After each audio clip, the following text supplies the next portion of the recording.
Welcome to the Core User Group 2023. My name is Kari Lehmussaari, and I'm going to walk you through a couple of demonstrations related to the Core Software as a Service to illustrate the process of creating on-demand networks in the cloud. We'll be presenting two use cases today. The first one is Core Innovation Lab as a Service, and the second use case is a connected venue as a service. You can consider the Core SaaS as an analogy to the Uber of networks. The user experience is similar in the sense that just like with the Uber, you only need to input your destination and the car size into the app.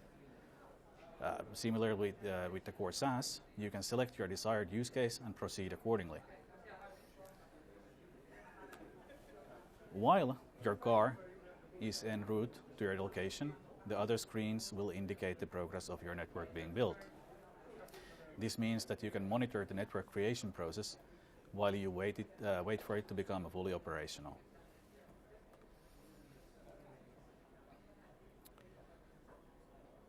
Once the service is completed and the driver has reached its destination, on the right hand of the screen you will see the network has been successfully deployed. In both scenarios, the services are up and running, fully prepared to start generating the revenue. In our first use case, we'll focus on creation of 5G labs with various different configurations. On the left-hand side of the screen, you can view the latest saved test configurations with different lab scenarios. By choosing them, you can basically deploy the desired test scenario just with the click of a button. The 5G SA core will be invoked with the predefined scaling, size, parameters, configuration, and so forth. On the right-hand side of the screen, you can basically observe how the engineer can interact with the test lab, including tasks such as provisioning subscribers, adding APNs, managing SIMs, and so forth. Underlying business model for the lab is based on subscription, or actually rather a consumption model, where users can basically subscribe and then consume the service and gain the rights to instantiate 1, 3, or even 5 labs, individually or in parallel, depending on the subscription level. These labs can be used concurrently or independently. And the customer is all the time at full control of how the labs are basically being consumed. When no longer needed, the users can save the configurations that they have been using for testing and suspend the labs, allowing us to free up the associated cloud resources in the background.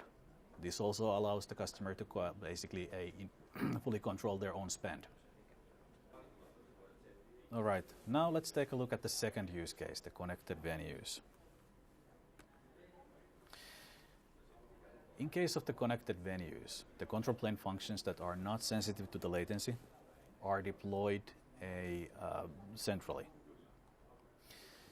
The sensitive, let's say latency sensitive sites, such as basically the UPF, on the other hand, are located as close as possible to the venues themselves in order to provide a sufficiently low latency and high bandwidths for the data we need to transfer. This includes also potentially deploying the content delivery functions in a co-located fashion with the user plane functions. So next, let's take a look at how we can actually extend our core network and create a new edge site on the fly for a new additional venue to connect to the existing core network. Effectively, we do this using our automated tooling, where we can simply click on add-on, select a site for the new edge UPF that we want to deploy. In this case, we'll deploy it in Barcelona, where we have a pre-existing 5G radio to which we can basically connect to. So we simply select Barcelona as a new site. We basically define a new access point name for our access point. We can define an IP address as well if we need to. In this case, we are not going to do that. We can use a pre-configured IP addressing that we have here. And then we simply click on review and build. And it will automatically start building our new edge site and connect it automatically to the existing core control plane site in Stockholm. Now, while this is happening in the background, let's go back and see how the use case itself actually looks for the consumer, for the end user of the service. That the Core SaaS actually can provide are multiple. Effectively, the Core Software as a Service provides the customers a much better cost control and predictability on their expenses than something that would be there continuously.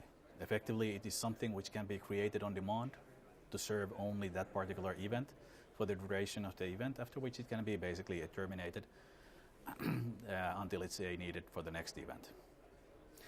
It provides an all-inclusive service under one subscription, including basically the operations of the service itself provided by Nokia. In addition to that, it is extremely fast to deliver and deploy. Effectively, once it's deployed one time, the next deployment will actually take under 8 hours. Thus, it can be basically provided on demand for the next day event without additional costs. It provides a simple integration through standard APIs, so it's easy to connect to the customer existing network or any existing radio infrastructure that the customer has on site. It's something that basically provides a telco-grade solution for the customer, but in a much simpler fashion. It's end-to-end tested and vertically integrated by Nokia, and operated and configured by Nokia in real time, monitored 24/7 in case of any issues, and managed on behalf of the customer.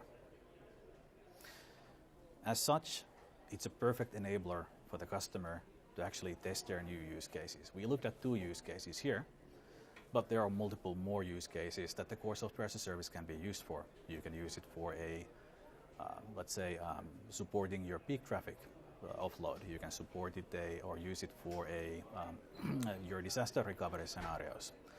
You can basically utilize the Core Software as a Service potentially also for your B2B needs, effectively providing your enterprise customers a dedicated network using Core Software as a Service as the underlying infrastructure. That's it for the Core SaaS demos this time. Thank you for your attention.